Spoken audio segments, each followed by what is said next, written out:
your hips and push your ass out. Got a nigga wanting it so bad I'm about to pass out. Wanna dig you, and I can't even lie about it, baby. Just alleviate your clothes, time to fly about. Catch you at a club, oh shit, you got me feeling. Body talking shit to me, but I can't comprehend the meaning. Now if you wanna roll with me, then here's your chance. Do an 80 on the freeway, police catch me if you can. Forgive me, I'm a rider, still I'm just a simple man. All I want is money, fuck the fame, I'm a simple man. Mr. International, player with the passport. Just like a ladder, bitch, cause you anything you ask for, it's either him or me. Champagne, Hennessy, a favorite of my homies when we floss on our enemies. Witness as we creep to a low speed. Peep what a hoe need. Puff some more weed, bump, you don't need. Approaching hoochies with a passion, been a long day, but I've been driven by attraction in a strong way. Your body is banging, baby. Hello, this is Doe Wilkerson back with another edition of Old School Boxing Talk. And this one is just going to be the rant. Okay, since we last talked, where I did the video on if I controlled boxing, and actually, since I did my Kovalev Ward review, I got a lot of comments. A lot from angry Kovalev fans. And look, guys, I like Sergey Kovalev. I think Sergey Kovalev is a great guy. I mean, a great fighter.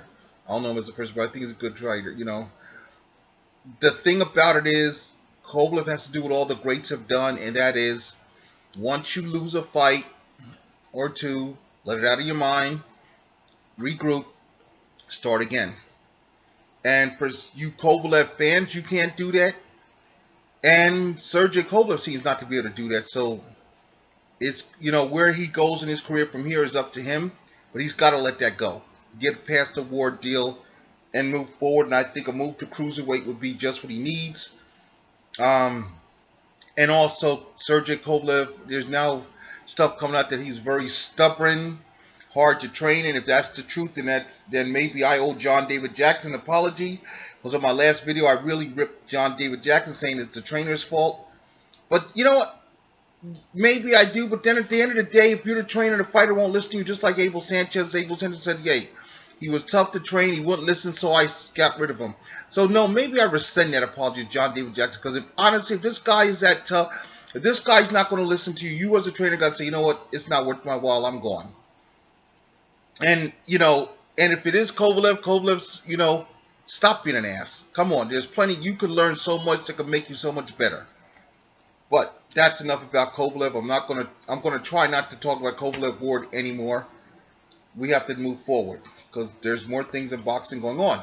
Now, it was announced that ESPN and Top Rank have entered into an agreement, a working agreement, where that begins with the Manny Pacquiao Jeff Horn debacle, and then could also lead to Terrence Crawford, Julius Ndongo, a real fight. And Top Rank is starting their own streaming service, which is going to be another platform that they're going into the modern age, just like the wrestling business. They, you know, the WWE has its own network where it charges you a fee, and you know, they got a bunch of other original programming and footage on there and things of that nature. They also hold all their pay-per-views there, and I think Top Rank might go the same route.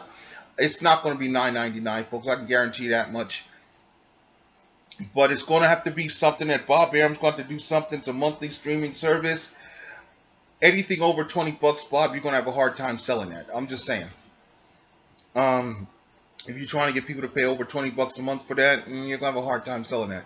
I think $20 a month in a streaming service would be awesome because, you know, you get to see the fight. You know, you get to see all that other, the library and stuff you have. I think that's pretty good. But kudos to those two. And as honestly, I'm not angry about this because it helps boxing. It does. Boxing, in one of my previous videos, I said for boxing to go forward, it needs to go back. What helped boxing in the past was the networks. And when the networks pulled out of boxing, that hurt boxing. Now, with the arrangement that PBS has with CBS and Showtime, that's helping boxing. With this new arrangement between Top Rank and ESPN/ABC, Hopefully we'll get some, boxing on afternoon boxing on ABC. Maybe NBC will revisit the ideal with PBC, and they'll jump back into the market of boxing. Um, the thing is this: to build stars, you need that on TV. All the other stars that were built in boxing were built on in TV, and everybody knows that. They've been built on TV. You need these guys on TV. Keith Thurman, unfortunately, he had an injury, but the problem I see with the PBC is those guys don't fight enough. Sean Porter, okay, Sean Porter need to be, unless those cuts are severe, then, he needs to be back in the ring. They need to be back. They're not, the PBC guys the top PBC guys are fighting maybe once, twice a year, and that's ridiculous. You need to be back in the ring. You need to be more active. I would like to see Earl Spence back in the ring again this year. Keith Thurman back in the ring again this year. Sean Porter back in the ring again this year. Lamont Peterson back in the ring again this year. Danny Garcia should have been back in the ring again this year. Should have been back in already. He fought in Thurman and Garcia was in February, March, and here's Danny Garcia in March, I believe it was, and here's Danny Garcia. We are in, and we haven't. Here we are in end of June, and we haven't heard tale of Danny Garcia getting back in the ring. That's ridiculous. Fighters need to fight, and that's the thing. We wonder: are these fighters living a fighter lifestyle? Are these fighters committed to this? Fighters need to fight. Al Heyman needs to get together with his promoters and say, "Hey, we got to get these guys back in the ring," and these guys have got to be willing to get back in the ring, and fight, because your popularity is going to be built on the fight. That's why pay-per-view is dead, because simply put, nobody knows who these guys are. HBO's just like, let's make it. HBO's on a money grab when it comes to boxing. I think HBO's commitment to boxing kind of died when Lou DiBella left. You can see it kind of going downhill. Lou DiBella, Kerry Davis, and those guys were gone from HBO boxing. You can see their boxing program kind of going, in another direction. And I think now it's all about, HBO seems to be less about putting on, quality fights on there and just trying to be a pay-per-view outlet. And that, to me, if that's going to be the new model of boxing, it may work. And here's why. We bring boxing back to networks where it belongs, to build these stars. Now, once we start building them up,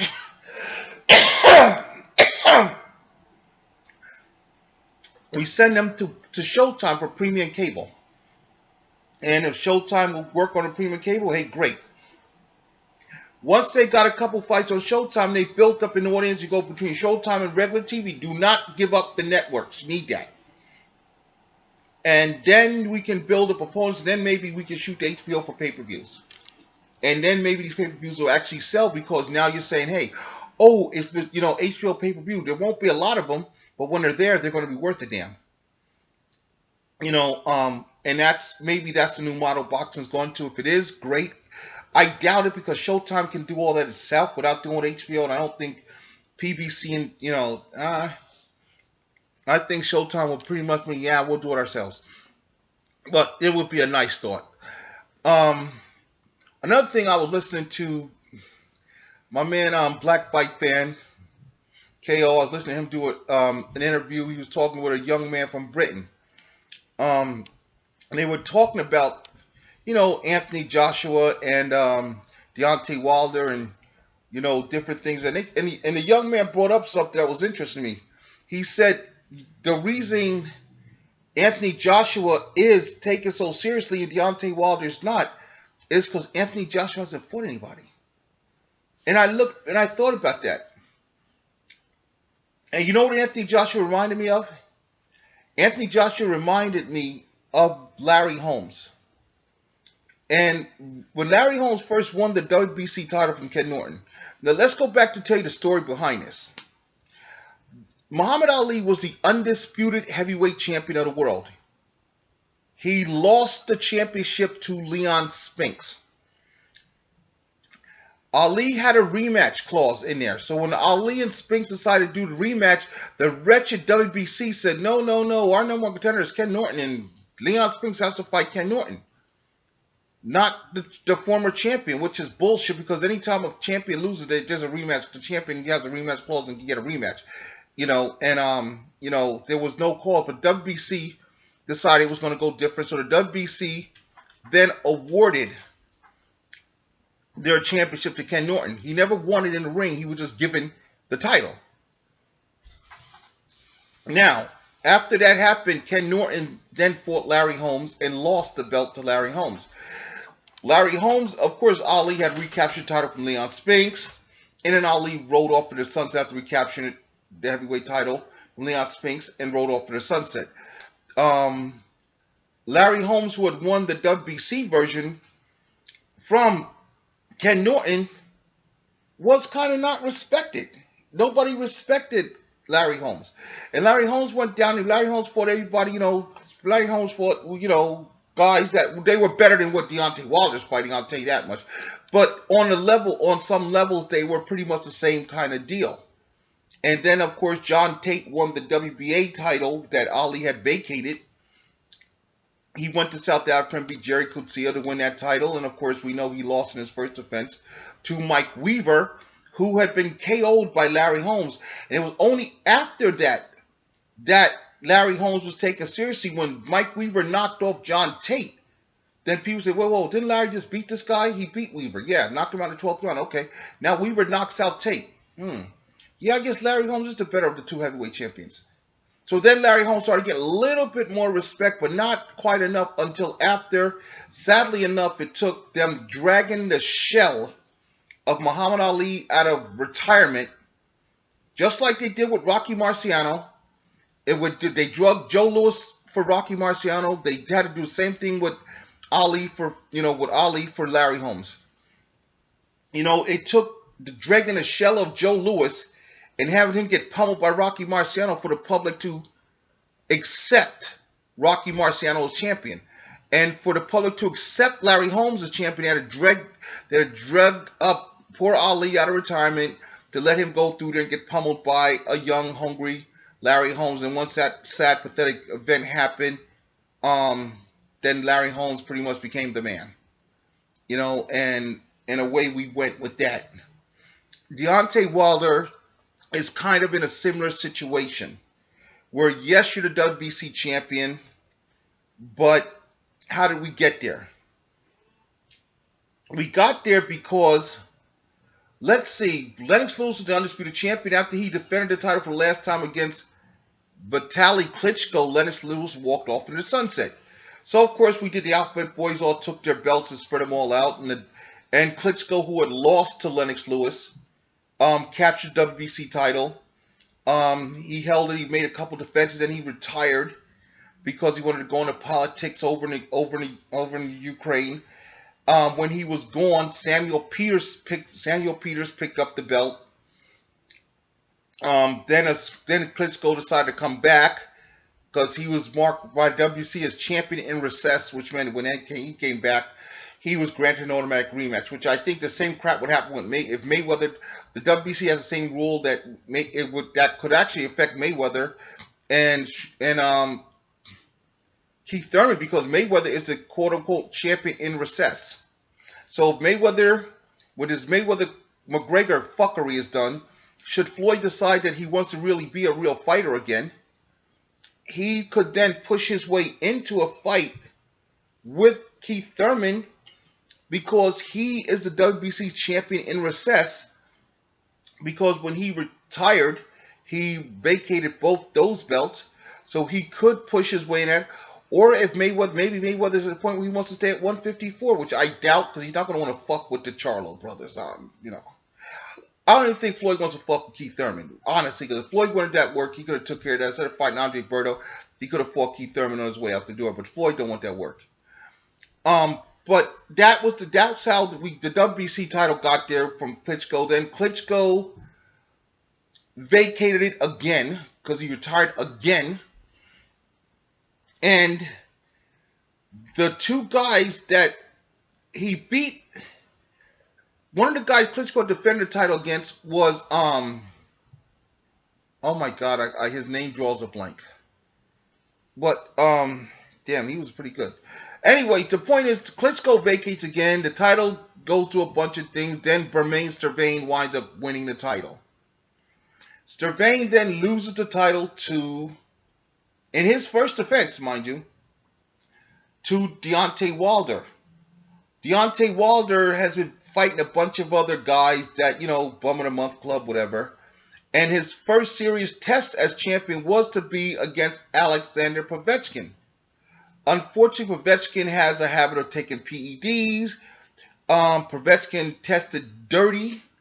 The fight was canceled. So then Wilder had fought somebody else, and Wilder got hurt in that fight.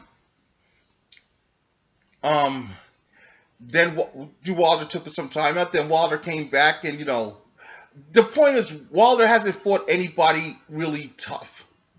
As champion, he seems to have fought just, you know. So now he's stuck in his rematch with Stervain, which he should get past quickly.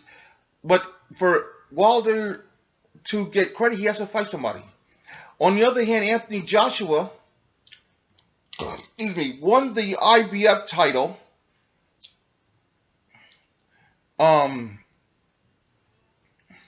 In his 16th pro bout. Yeah, the champion was nothing to sneeze at. The champion was like, I forgot who the fucking champion was. That tells you how much the champion's worth a damn, who he won it from when he won the IBF title. The IBF title, he won it because they stripped it from the legitimate champion, Tyson Fury. Tyson Fury beat Vitaly Klitschko to win the undisputed heavyweight championship. Unfortunately, when Klitschko and Fury were sort of rematch, the IBF decided to play let's strip a title, strip Fury of the title. And like I said, then Tyson Fury wound up fighting, I forgot the guy's name, for said belt.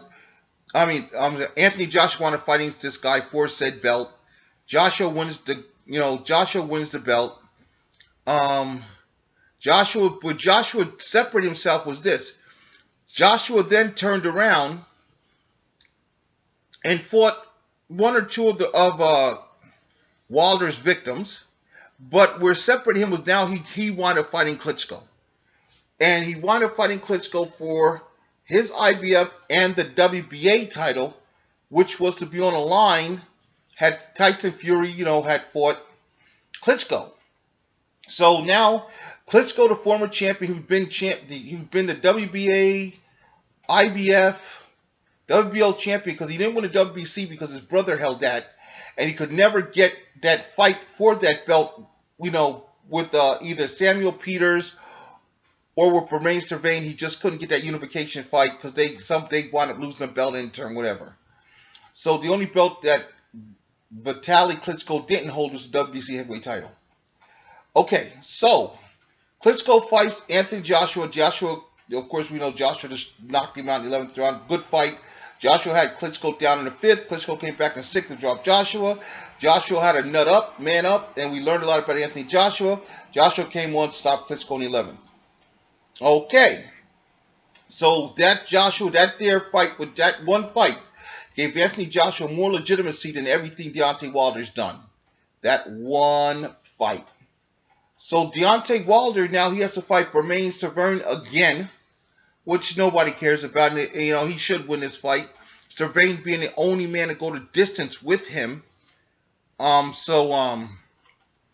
We're pretty much expecting that fight to take place, and I would be shocked if it went any other way than, another decision for Deontay Wilder.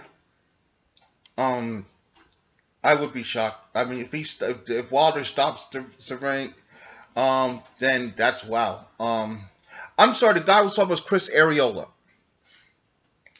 Chris Arreola. That's the guy Bermain Stervain fought to win the WBC title.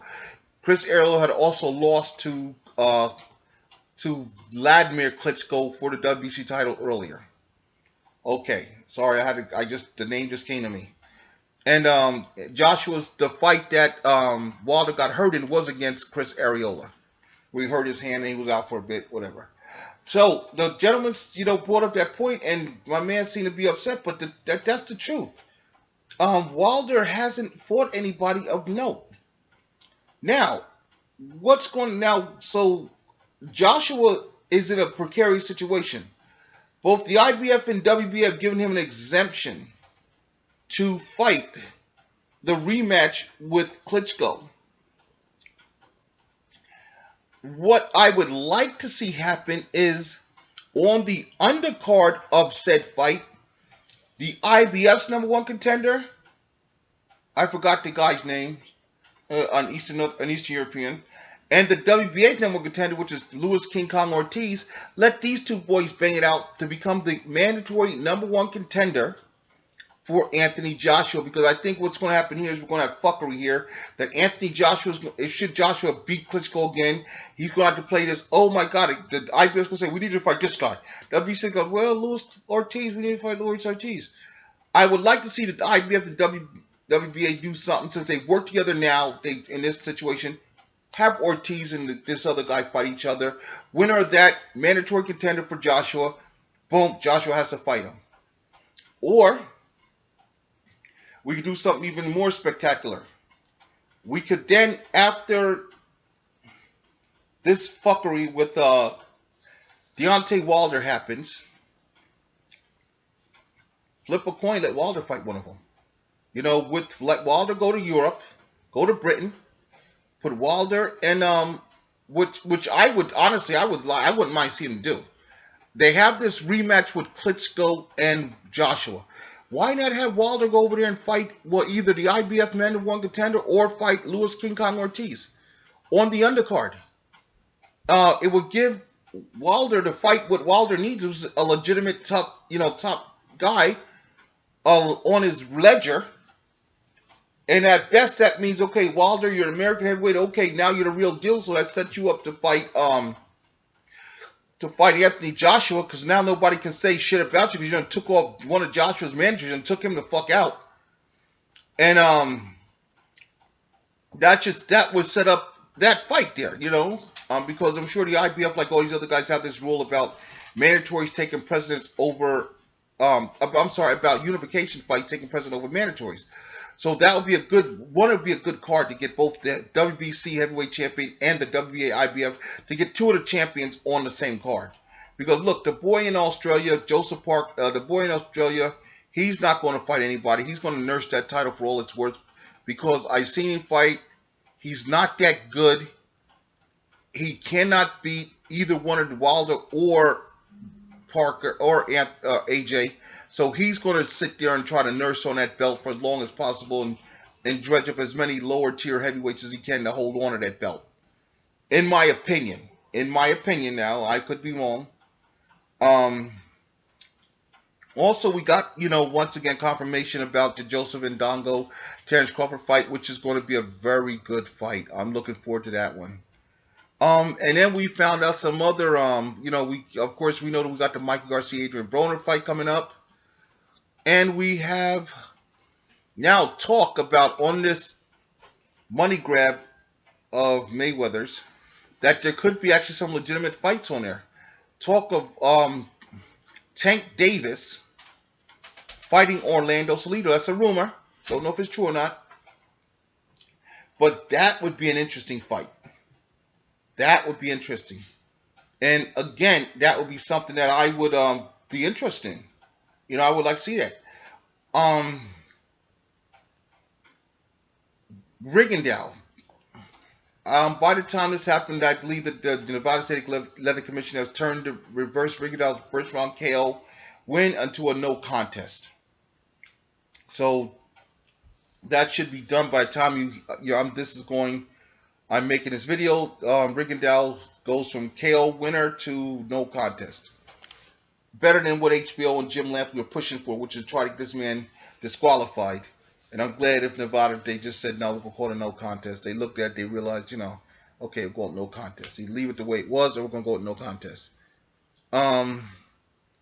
So that, that's now Rigondeaux has to figure out what he wants to do here, because he has to figure out, he has to stop playing games. if I'm Rigging Dial, I jump to 126 ASAP. Because now, also during this time, the WBO featherweight champion is calling out Gary Russell Jr. This young man is undefeated. He's WBO champion. His name at this time escapes me. I read on one of the reputable sites that I follow, and he wants to fight Gary Russell Jr. Gary Russell Jr. says he wants to fight the best. So that would mean that now for Rigondeaux, he needs to jump to featherweight and try to get the IBF champion, because I don't think he's going to get Leo Santa Cruz. I just don't see him getting that one. I don't think Santa Cruz. I think the way Santa Cruz is set to have a rematch with Abner Mares, who's the WBA regular champion. So I think that's not, I don't see Rigondeaux getting a Santa Cruz fight. Either that or he's supposed to fight Carl Frampton again. So one of those. But the point is, Rigondeaux's not getting the WBA title. The IBF title seems like it's out there. Like I said, the WBL champion wants to fight Gary Russell Jr. Maybe, if they take that too long, maybe Rigondeaux can step in there and say, hey, fuck it, fight me. And get that fight, and then have that WBO featherweight title. Now that gives Rigondeaux something to talk and take into, some negotiations. I think Rigondeaux needs to really step it up now, and he needs to get these fights done. There's a lot of things that are going on. Like I said, I'm excited right now for this year in boxing, because right now we have, outside of that the two biggest money grabbing pieces of garbage fights we got coming up were the Mayweather debacle and the Pacquiao debacle. So let's take Mayweather and Pacquiao and throw them out of there. Now we come to other real fights. And now one of the next realest fight is Canelo Alvarez and Gennady Golovkin for the middleweight championship. Now, that's going to be an interesting fight. And I was listening to somebody, who Jim Lampley said, if they go toe-to-toe, I like Golovkin in that, because I don't think Canelo can take that. And, and they were different fuckery from Jim Lampley. Jim Lampley, I hate Jim Lampley. But I have to say that Lamps does have a point. And I hate to have to admit this motherfucker's right about somebody is. If in that fight between Canelo and Golovkin, I think Golovkin has more tools. Golovkin's a silver medalist for Kazakhstan. Golovkin can box. He showed it against David Lemieux. He showed his boxing ability. He showed his jab. He showed it against Jenny Jacobs. He's shown it at times. And I believe that when they go to warfare, where they will go to warfare, I think that I never thought Canelo was a big puncher. I just never have. And I feel that Golovkin's punches will do more damage on Canelo than Canelo's punches will do on Golovkin, in my opinion. In this fight, if you ask me right now, I'm leaning toward Golovkin. Now, though I said I'm leaning, I said if you ask me right now, that doesn't mean that when I do the preview of this fight, that I might not change my mind. I'll have to get into the lab, pull up some footage I have of both Golovkin and of Canelo, and look at some things and see what I think, and then make it then I'll have my educated guess, because I'll have gotten into the lab and looked at some footage, because I have a crap load of footage. You wouldn't believe the amount of footage I have of fighters. So that's when I usually make a pick, I have to get in there and I have to look at the footage and look at those guys, see if they have any common opponents. If they do, look at how both of them fared against said guy. Different things that I want to look for, and tendencies, weaknesses. When I make a pick, I look at breakdowns. And that's why, like I said, when the Ward Kovalev fight, I told you guys that the thing that was hurting Kovalev was mentally, he was not over the first fight. And that Kovalev had lost that fight, the rematch, he'd already lost that fight mentally. Because mentally, he just could not let the first fight go. And it's just like, I made a comparison to Leonard Duran. When Leonard lost for the first time, yeah, he was pissed. Yeah, he was whatever. But then he let it go and told his people, get him back in there. I got that rematch. And he got back in there. He realized what he did wrong the last time. He made his adjustments. Of course, we had the no mas fight with Duran. But the point is, Leonard let it go. He let it go. It was his first loss. He got over it. He stewed. Yeah, I'm sure every fighter stews on it for a minute. Every fighter stews on it. But you stew on it for a little bit, then you let it go and you move forward. Because if you stay in that area, you're not going to move forward. You're going to hurt yourself. And that's what I think hurt Golovkin. He just never let it. Not Golovkin, but Kovalev. Kovalev just never let it go. Just like some of Kovalev's fans. Guys, let it go. Time to move past that. That's the past. Where do we go from here? And that's when a lot of comments I get is like a lot of angry Kovalev fans. And it's not like I don't like Kovalev. I do. But I'm just saying, fighters lose, man. And when you lose, you got to let it go. Especially when it's your first loss, I'm looking forward to seeing what Danny Garcia does his first time back after his loss to Keith Thurman. I always like to see the mentality of a fighter because, after they suffer their first defeat, how do they come back from that? What's their mindset?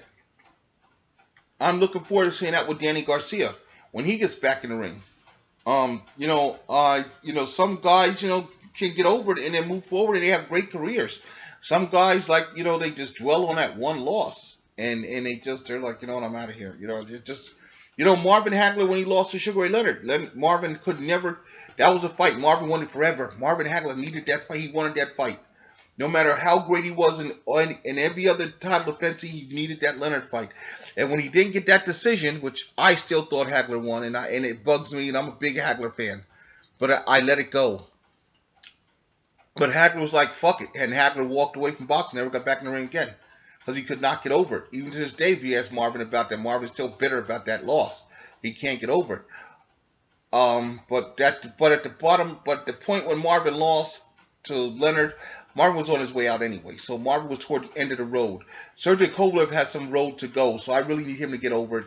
I want to see what Danny Garcia does. I'm hoping Danny Garcia will show us also that, okay, the Thurman thing was a bump in the road, but we're back and we're just going to move forward. I think he will. I think him and his father made us stern stuff, and they'll get over that, past that, and they'll move forward. Sean Porter's another example of a guy that lost a fight when he lost to Kell Brook, lost his championship, lost to Kell Brook, got over it. Bugged him, got over it, and look what he's done since then. Sean Porter's a dog, man. Like I said, some guys just can't get over it. And Kovalev seems to be one of those guys that just can't let that thing go. It just won't let it go. He needs to. Also, honestly, he needs to get away from that wretched-ass promoter of his because she's doing nothing for him. She is doing nothing for Kovalev. Kovalev needs to get away from Kathy Duva as soon as he possibly can and get himself with a reputable promoter. I mean, as much as I hate these guys, and I would think Kovalev would do better with Golden Boy than sticking with main events or go to Top Rank. He needs to get the fuck away from Kathy Duva. I think either one of those could really help rebuild him. Honestly, you know what? I would honestly, at this point, I would rather see him go to Golden Boy. And here's why. For what Kovalev's gone through mentally, someone like Oscar De La Hoya, for all of Oscar's flaws, for everything I dislike about Oscar, Oscar's the one guy that probably could help get Kovalev back on track because Oscar's lost before and Oscar knows what it's like to lose. Yes, Oscar still dwells on loss to Floyd, that because him and Floyd always had that competition, he couldn't stand it. But Oscar's lost. Oscar knows what it's like to, when he Oscar lost for the first time, he lost to Shane Mosley. Got over that shit, and that's what Kovalev needs is someone that could say, look, man, I've been there. I know what you've gone through. I've been down your road, but you got to move on with this shit, man. And someone that has that credibility, like Oscar does, that could say to Kovalev, man, you got to move on, man, because you can't let that shit, And he's talking from experience. So honestly, yeah, I would like to see Kovalev get away from Kathy Duva, and I think if he's to resurrect his career, get with Golden Boy, because I think Oscar would do good with him because of the mental aspect of it. I think Oscar could really get into Kovalev's head and turn him around mentally, and maybe Oscar could tell him, this is what you need to work on, kid, and he would listen to Oscar. You have enough respect for guys like Oscar and Bernard that they could say, hey, this is the guy to introduce Kovalev to a good trainer that would help him develop that left hook that I said he needed, and some other weapons that he could do, and help him, because Kovalev knows the basics, so someone that could help build on what he does well. I think getting away from Kathy Duva and maybe going to Golden Boy would be in his best interest, because you got two guys there like Oscar and Bernard. I don't care for either one of them personally, but as far as a guy like Kovalev, what he's going through mentally, I think they'd be just what the doctor ordered. They would be just what the doctor ordered for him, and I think that could be the move that could really turn his career around, and we could really see him really go right back to where he was, if not better. So, yeah, the top. So I think I covered everything. The top ranked deal. Gotta give a shout out to my man Michael Montaro, who agreed with me about the fuckery of HBO and Jim Lampley with the shit with Riggindale. Thanks, Mike. For, because you said what I was saying, and you pretty much, me and Michael Montaro pretty much agreed on our feelings on the Kovalev Ward thing were pretty much spot on. How we felt the fight went, blah, blah, blah, was spot on.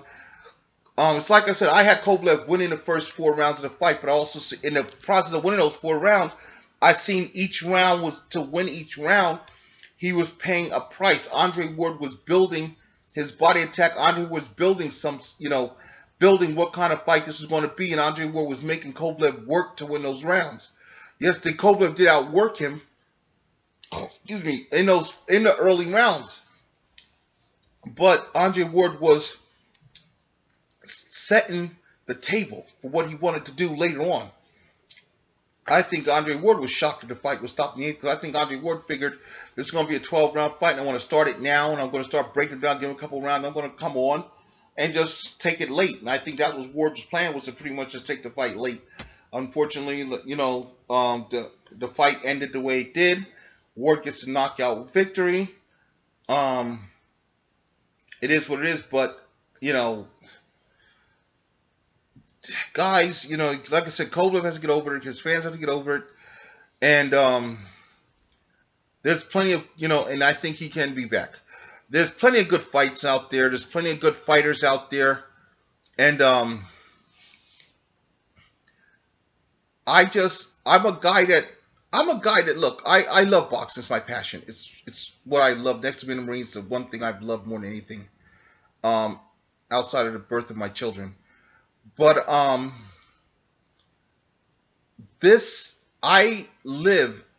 my heart in boxing is in the late 70s through the 80s, when championships were 15, when world championships were 15 rounds, fighters were fighters. These guys fought the best. It wasn't all this A-side bullshit that went on. I mean, it did go on, but it wasn't as prevalent as it is today. And I always look back and I say, hey, how would these guys fare against how would these guys today fare against fighters of that era? And I very few of today's fighters do I think could really stand up to those guys back then. So, if you go to my Facebook, Old School Boxing Talk, you'll see a lot of photos that I'm, downloaded, that I have all over my page. And you're going to see a lot of the older fighters, like I said, fighters from my era, and even beyond. Like I have Sugar Ray Robinson up there. I have all the greats. I have Ali Frazier won. I have all the greats because I'm a historian of this sport. I love this sport. This is my passion. One of the guys that I want to talk about, maybe in my next video or video couple of, is Wilfred Benitez, who, in my opinion, in the 80s we had the 4 kings, which was Leonard, Hearns, Hagler, Duran. Well, the guy that they seem to have left off that list, is Benitez. Now, Benitez, yes, he lost to Leonard. Yes, he lost to Hearns. He never got to fight Hagler, but he beat Duran. Benitez is the youngest man to ever win a world championship. At 17 years old, when he beat Antonio Cervantes to win the WBA Junior Welterweight Championship. He then became the youngest 2-time champion when he moved up to beat Carlos Palomino to win the WBC welterweight title. losing that title to Sugar Ray Leonard, of course. He moved up to 154, became the youngest 3-division world champion when he beat Maurice Hope to win the WBC Junior Middleweight Championship. Of course, he lost that title to Tommy Hearns. But he before losing that title to Tommy Hearns, he did defend it against Roberto Duran and defeat Duran. He never made it long enough to get up to middleweight to fight Hagler, because by that time Benitez's demons outside the ring caught up with him inside the ring, and unfortunately, we never got to see how he would have done against Hagler. I think one of the guys that is sadly underrated is Wilfred Benitez. Sadly underrated is that guy. In my opinion, if you had to rank the greatest Puerto Rican fighters of all time, Benitez in the top 3, in my opinion. You got Luis Ortiz, who's you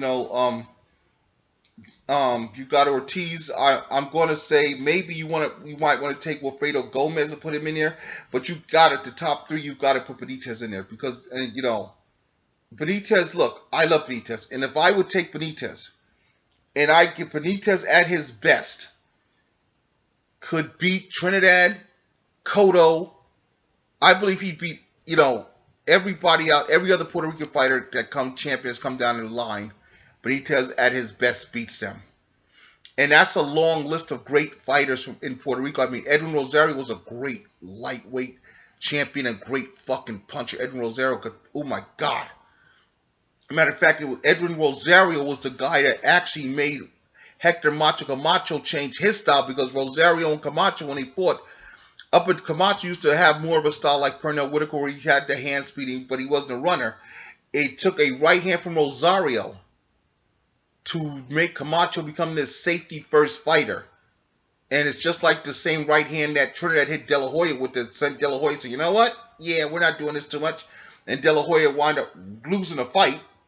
Of course, Camacho wound up getting a decision over Rosario. But the point is, there have been a lot of great Puerto Rican fighters. I'm going to, at some point in time, cover that. I like to touch on a little something, leave you a little something.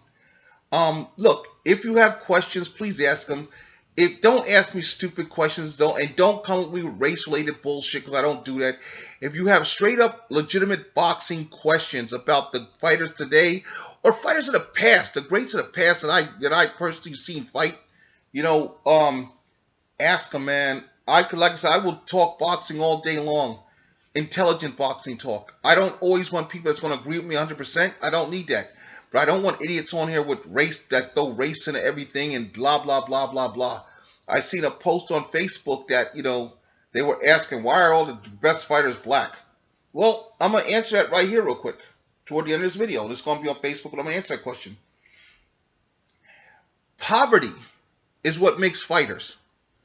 In the early days, in the early 1900s, when there was a bunch of poor white fighters, Jack Dempsey, they were the best ruling fighters. Those fuckers would fight because you're hungry, you're fighting your way out of poverty.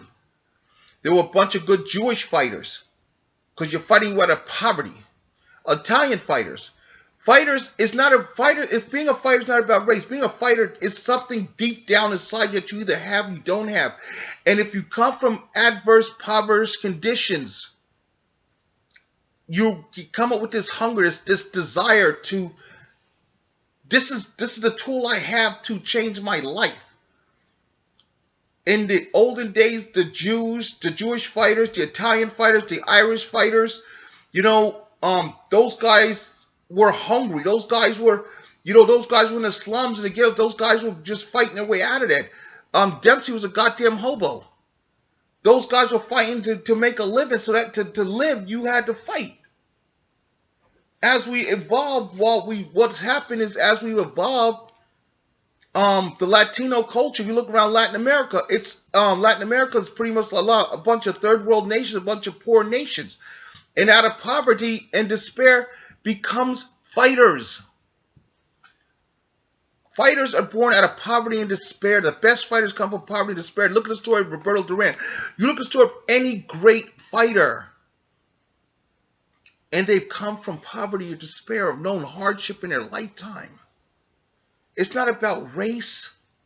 It's about what you've been through. It's about something in your life that's hard in you. It's about you being born with it right here.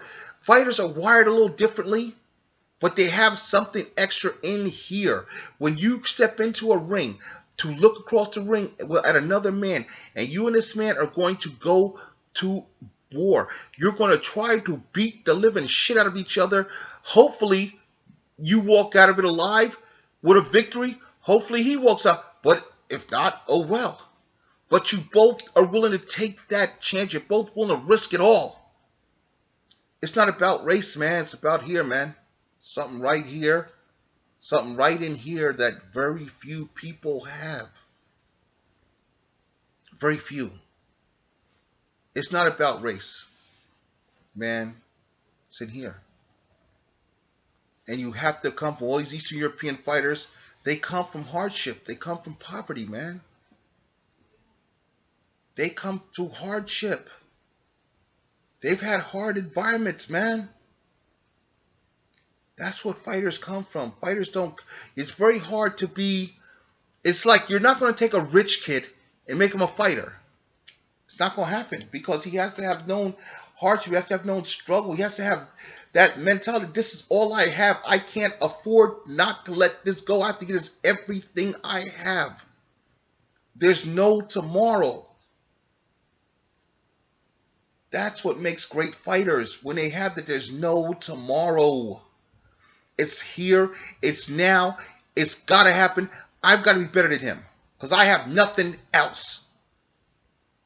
It doesn't matter if you're black, you're white, you're Latino, if you could be from fucking Mars. When you go through something in your life where you're down at the bottom of the barrel and everything you do, your very survival relies on using these. You have it here. You understand it. It doesn't care. It doesn't matter what color you are. Because this is what you do to live, to survive. It's what you've done all your life. It's what you know how to do. Man, the greats have come through hardship. They know hardship. They know struggle. They know this. And that moment in the ring, that's why we got to celebrate these guys, man, because that's their moment, man. They put in so much work. So much work. So much hard dedication. So much blood, sweat, and tears missing. You know, if you have a fight around the holiday times, that means you're not eating Thanksgiving dinner, Christmas dinner, maybe missing out on time with your kids for the holidays. And so much goes into being a fighter. And they get it, and they have to work, and they get it all out in that moment in the ring, man. It's not about color. It's not about race, man.